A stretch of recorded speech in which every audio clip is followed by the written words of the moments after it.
You're listening to On the Mones, where we have conversations about hormones, midlife, and the moments that make us wonder, is it just me?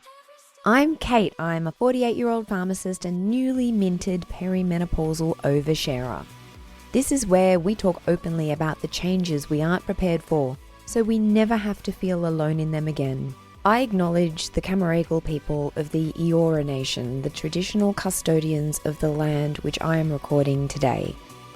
I pay my respects to elders past and present, and I extend that respect to all Aboriginal and Torres Strait Islander peoples listening.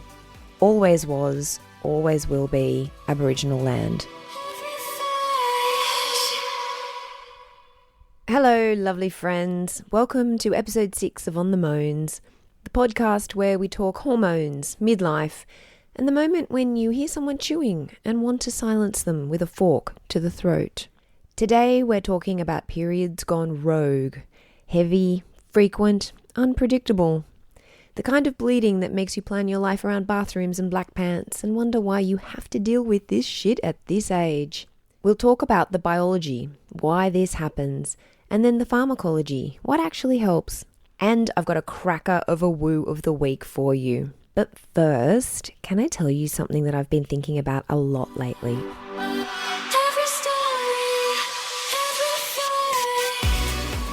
There's something that I've been remembering fondly since it happened a few weeks ago now. It was a small interaction, nothing dramatic, nothing that would ever make the news, nothing that you'd tell someone and expect them to gasp. Just a nice work story. Did you have a nice day at work today? Well, yes, I did. In fact, I have this one nice thing happened. Oh, that's a nice story. Nice. But it has stayed with me, and I don't think it would have stayed with me 25 years ago. The 20-year-old version of me would have thought, oh, that was a cute interaction, and then immediately moved on to whatever came next. And knowing 20-year-old me was probably playing a computer game or something equally as pointless. But at 48, it lodged, it settled, and it has softened something in me. I would never have described myself as emotional. I'm not a crier, and I'm proud of it.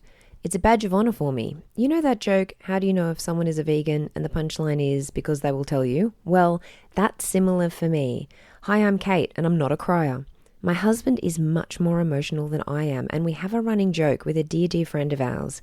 The joke is that if the two of them had been married, they would still be in the hospital after the birth of their firstborn, still taking photos of the now 20-year-old child because they were both so wrapped up in the emotion and the beauty and the gloriousness of the whole event that they couldn't drag themselves away.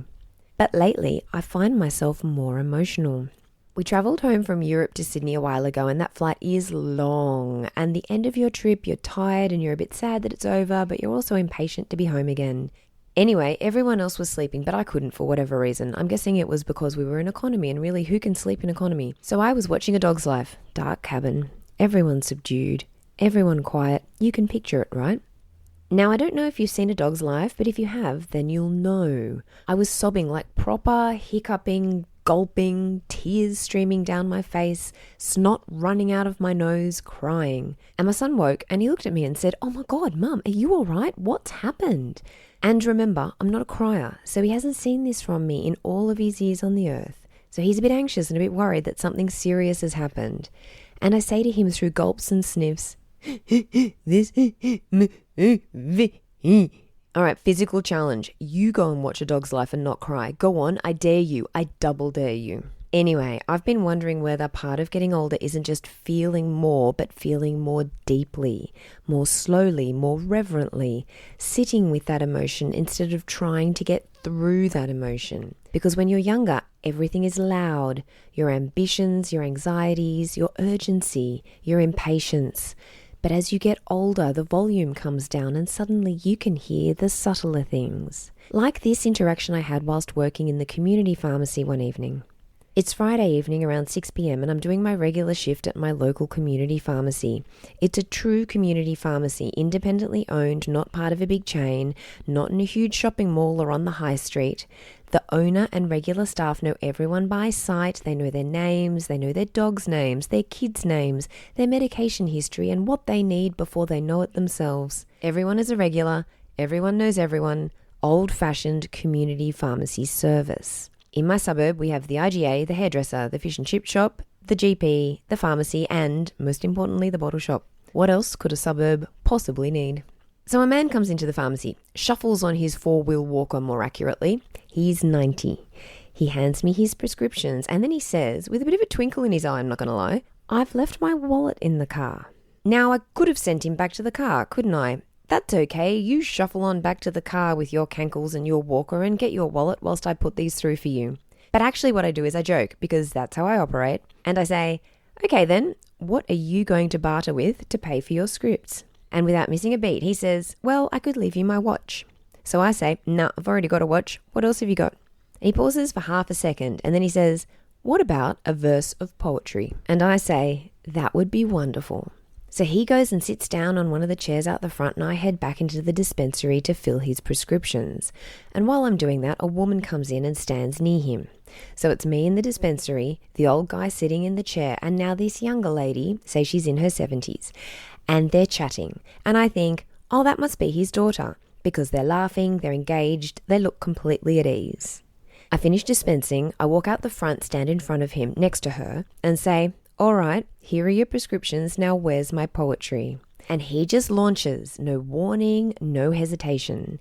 He starts reciting Chaucer in the original Old English, and the woman and I just freeze. We are completely transfixed as this 90-year-old man performs this verse beautifully, confidently, like he's opening a door he's opened many times before. When he finishes, he says very calmly, "I learnt that in 1952. We give him a round of applause, because of course we do, and the woman turns to me and says, "I'll pay for his prescriptions." And I think, that's nice, she's his daughter. He gets to his feet though, and he turns to her and says, "Thank you so much." And a penny drops for me, and I say, "Oh, do you know each other?" And she says, No, I've just met him. I'm happy to pay though." And I say, No, you don't have to do that. He's a regular. This is a local community pharmacy. We know him. If I say to him, "That's fine, come back when you're ready," I know he will. But still, how beautiful. Every part of it. I had chosen to engage, to be a bit cheeky, to connect. He'd picked it up and run with it. He sat down and thought about what he could offer. I continued the joke. He delivered magnificently. And then a complete stranger steps in with generosity simply because she'd been part of something lovely. And that moment has stayed with me, not because it was extraordinary, but because it was quietly, profoundly human.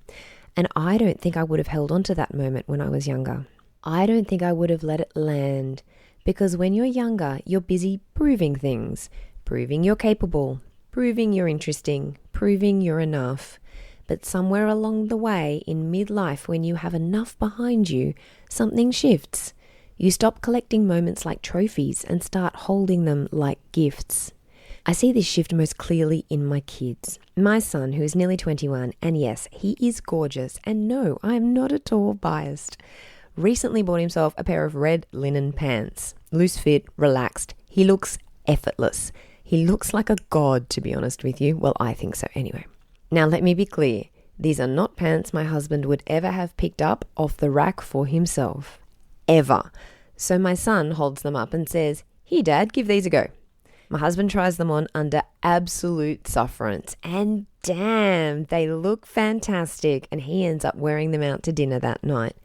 All because our son gave him the confidence to try something. Not by forcing, not by convincing, just by offering belief. Similar thing happened with my daughter. She got her nose pierced.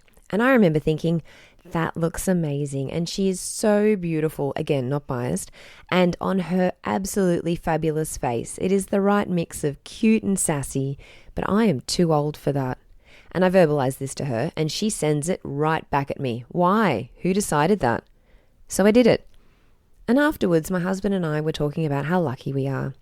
How lucky we are to have children who don't just grow forward, but reach back and say, "Come with us, you're allowed to evolve too." And then, because now I'm in the mood for reflection and gratitude, I realized it's not just our kids, it's our friends too. Starting this podcast, I would never have done it without them. Not because I didn't have the idea, but because without their encouragement, I wouldn't have believed the idea deserved air. I wouldn't have thought I had anything worth saying. And that's a dangerous thought, isn't it? How many people are walking around with voices they've silenced, not because they lack insight or value, but because they lack witnesses? Hype women and men. People who say, yes, that matters. Yes, you matter. Yes, you can do it. There's a long-running Harvard study, decades long, that looked at predictors of success and well-being. Not income, not education, not class. The strongest predictor, the people you surround yourself with, the quality of your relationships, who encourages you, who reflects you back to yourself, who reminds you in moments of doubt that you can do hard things. Which brings me to Malaysia, November 2024. An iron-bound adventure race, 48 hours in the remote jungles of Malaysia. A mountain bike, a kayak, a backpack, a compass, and a map. Whatever food and water you can carry, and off you go. See you at the finish line. Oh, and last year, remember, they had to stop the race for 12 hours because there was a herd of elephant on the track. So, also that. It was well outside my capabilities. I am a tentative mountain biker at the best of times, but turned out that was only half my problem because the mountain they sent us up and over was so covered in elephant poop, we could hardly ride our bikes anyway, and ended up carrying them for about 15 hours. I am not exaggerating. 4 women on my team, me plus 3 others, and the other 3 literally carried me through. And at multiple points during that race, my body is saying no. And also, I was hanging off the side of a mountain holding onto a rope with nothing but my hands. I'm also thinking, I don't think you're keeping yourself safe. And my mind is saying, you shouldn't be here. You're holding everyone back. You can't do this. And my team kept saying, you can absolutely do this. Keep going. We've got you. Together, we can finish. They didn't carry me. Well, actually, at one point trying to cross a river, I think they may have actually carried me. But moreover, they held me. They lent me belief until mine came back online. And I crossed that finish line, not because I was the strongest, good God, far from it, but because I was surrounded by people who refused to let me quit on myself. And that's the through line, isn't it? From a 90-year-old man reciting Chaucer, to a stranger paying for prescriptions, to children handing confidence back to their parents, to friends saying, start the podcast, and teammates saying, one more step. We don't feel things more deeply as we get older because we're fragile. We feel them more deeply because we finally understand what matters. Connection, encouragement, belonging.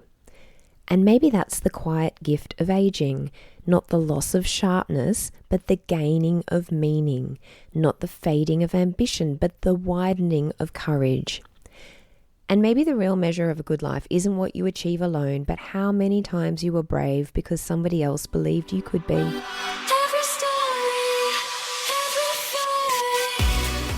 An anovulatory cycle is a cycle where you don't ovulate. No egg is released, no corpus luteum forms, and crucially, no reliable progesterone rise occurs. Progesterone is the hormone that calms things down. It stabilizes the endometrial lining. It tells it when to stop growing and when to shed in an orderly fashion. When you don't ovulate, you don't get that progesterone signal. So estrogen keeps doing what estrogen does. It builds the lining, builds and builds and builds. Eventually, the lining becomes unstable and sheds unpredictably, often in heavier, messier chunks. That is your heavy, prolonged, irregular bleeding. This isn't your uterus turning on you, it's missing hormonal management. Now here's the part that gets really messy with people. Bleeding often gets worse before it stops. We'd like to imagine menopause as a gentle fade out, a season finale with closure.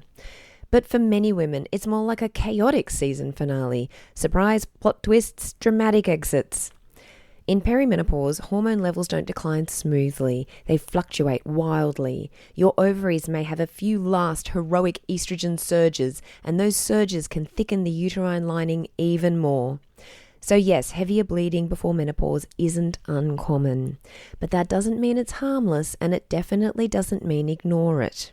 Heavy bleeding can lead to iron deficiency, fatigue, dizziness, hair loss, brain fog, and that bone-deep exhaustion where everything feels harder than it should. Next, we need to talk about a phrase the internet loves, estrogen dominance. This term gets thrown around like it's a diagnosis. It isn't. Most of the time, what people are describing isn't sky-high estrogen, it's low progesterone relative to estrogen, especially during anovulatory cycles. This is a ratio problem, not estrogen being a villain.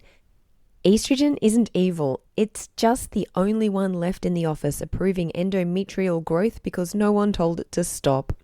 And if someone tells you estrogen dominance is caused by toxins and can be cured with a $90 detox tea, they are not your healthcare provider. They are your wallet's natural predator. Sometimes heavy bleeding is not just perimenopause. We need to talk about fibroids, benign muscle tumours that can distort the uterine cavity and increase bleeding. Adenomyosis, where endometrial tissue grows into the uterine muscle, often causing heavy, painful periods. Endometrial hyperplasia and cancer risk, which increases with age and unopposed estrogen exposure. I'm not here to scare you, I'm here to recalibrate your alarm system. If bleeding is heavy, persistent, increasingly frequent, happening between periods, after sex, or causing anemia, that is not wait it out. That's investigate. Treatments.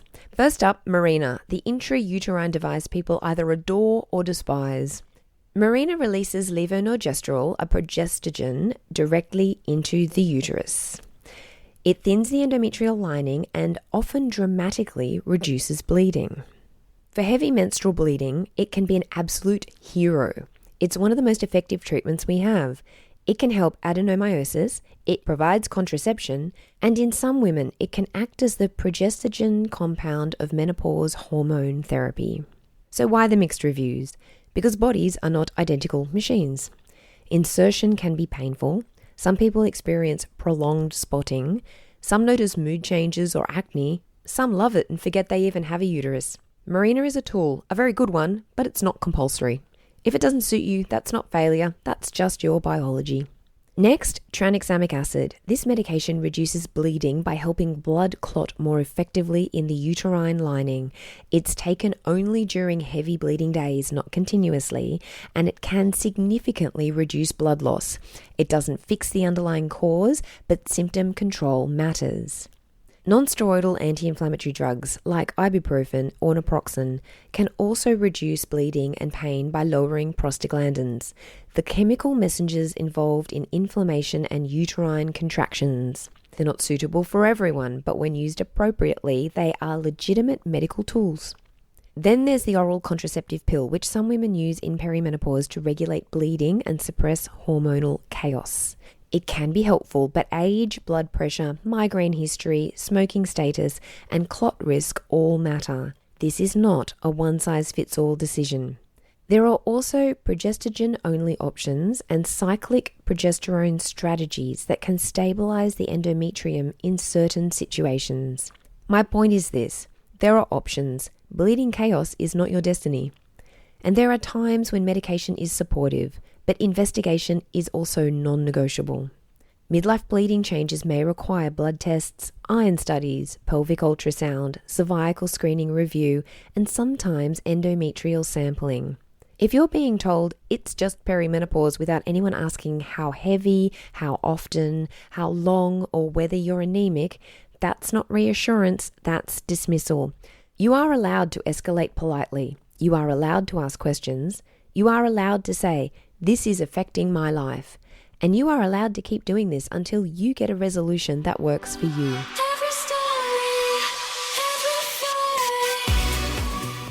Friends, you know I curate each episode of On the Mones the way one might curate a cathedral, stone by stone, arched with evidence, supported by peer review, and designed to withstand the centuries. But at the end, when the incense clears and the choir's all gone home, I like to wander out the back, kick over a few misunderstood factoids, drag them into the alley behind the wellness centre, and set them alight to create my dumpster bin fire segment, Woo of the Week, where we lovingly take a very ordinary thing and gently escort it back down off the wellness pulpit it absolutely does not deserve to be preaching from. This week's woo is a simple mineral that somehow developed delusions of grandeur: magnesium. The supplement has been marketed as the solution to anxiety, insomnia, migraines, constipation, ADHD, perimenopause, burnout, and the general emotional exhaustion of being a woman with a calendar. Apparently, if you're tired, bleeding heavily, can't sleep, can't think, can't cope, and feel vaguely haunted, You don't need systemic change or hormone support. You just need magnesium. Shall we unpack it? What magnesium actually is and what it absolutely isn't. Magnesium is an essential mineral. It's important. It's necessary. It is also not a neurotransmitter, not a nervous system reset, not a trauma intervention, not hormone therapy. Magnesium's role is quietly important and deeply unsexy. It works as a cofactor in hundreds of enzyme reactions: energy production, muscle contraction, nerve conduction, heart rhythm, bone health. Magnesium does not do things per se, it helps other things work. And that's it. That's the whole job description. If magnesium fixed anxiety, insomnia, and perimenopause, psychiatry would be a bulk buy aisle. Why is magnesium so wildly oversold? Magnesium is the perfect wellness supplement. It's real, it's generally safe, it's deficiency adjacent, and most people don't understand dose, delivery, or physiology. So low magnesium becomes the explanation for everything modern life breaks. Tired? Magnesium. Stressed? Magnesium. Bleeding like a crime scene? Magnesium. Crying in the car? Magnesium. Can whoever does magnesium's branding please give me a call? True magnesium deficiency is uncommon in otherwise healthy people. You're at more risk if you have chronic gut disease, malabsorption, alcohol dependence, long-term diuretics or PPIs, or genuinely poor nutrition. Most women in perimenopause with fatigue, anxiety, heavy bleeding, or brain fog are not magnesium deficient. They are underslept, overstimulated, hormonally unstable, and running a full-time life while their ovaries quietly ghost them. Magnesium cannot fix that. Let's be fair to poor old magnesium and take a look at where it does have evidence. Constipation? Yes. Magnesium citrate and oxide pull water into the bowel. They work, and they will make you poop, sometimes urgently. Migraines? Modest benefit, some evidence, particularly intravenous magnesium in acute migraine. Oral magnesium may help prevent migraines in some people. Pregnancy leg cramps? Small benefit, low risk, reasonable. True deficiency replacement? Boring, correct, useful medicine. Sleep and anxiety, where the claims get slippery. Magnesium may help some people with mild sleep disturbance, muscle tension, occasionally restless legs. But the effects are small and the studies are mixed, and a lot of the benefit comes from taking something at night and slowing the hell down.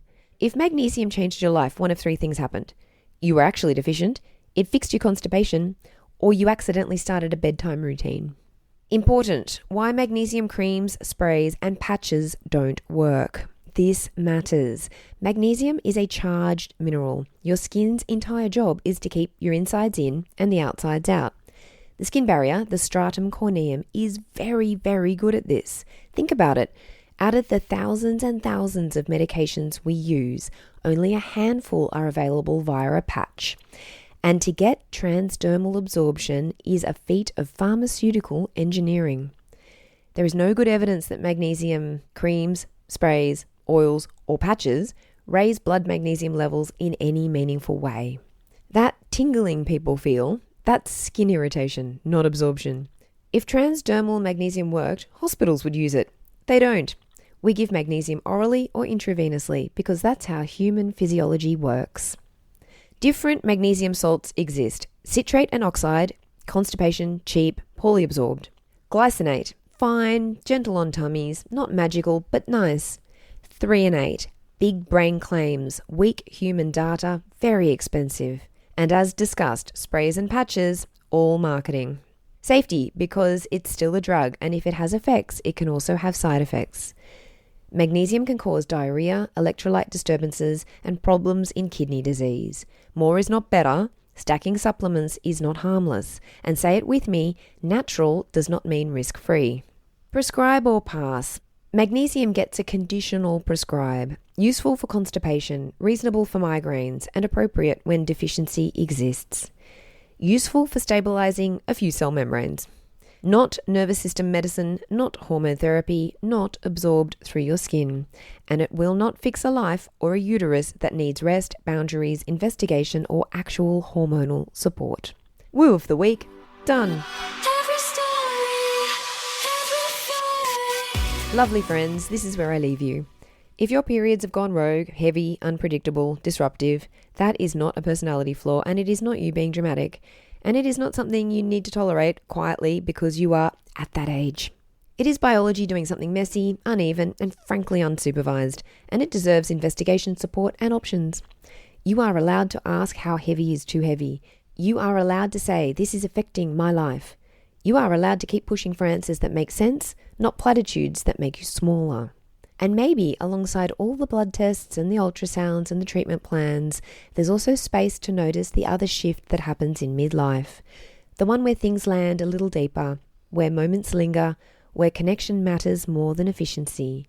The 90-year-old man and his Chaucer, the stranger who stepped in, the children who hand back belief to their parents, the friends who say, start the podcast, and the teammates who say, we've got you when your own confidence flickers out. We don't get through this stage of life by muscling up and white-knuckling it. We get through it together, borrowing belief when we need it, offering it when we can. So if you take nothing else from today, take this. You are not asking for too much. You are allowed to care, you are allowed clarity, and you are allowed to feel deeply, not because you're fragile, but because you finally know what matters. Find me on TikTok and Instagram at prescribe or pass. I'll see you next time. Until then, be kind to your body, skeptical of wellness bin fires, and very, very gentle with yourself.